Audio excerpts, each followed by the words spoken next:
3? Okay. Xavier, what is the experience for you moving from Las Vegas to Detroit? How do you feel about that? Kind of weird, and you're kind of weird too. All right, look at that green That light. makes it equal. Is it equal? You're equal.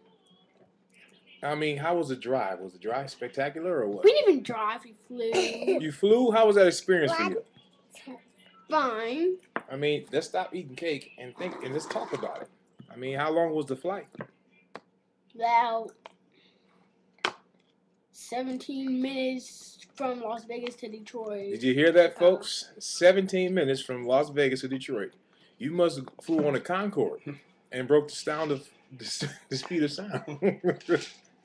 You flew. Well, you're gonna break something, all right. Oh, thank you.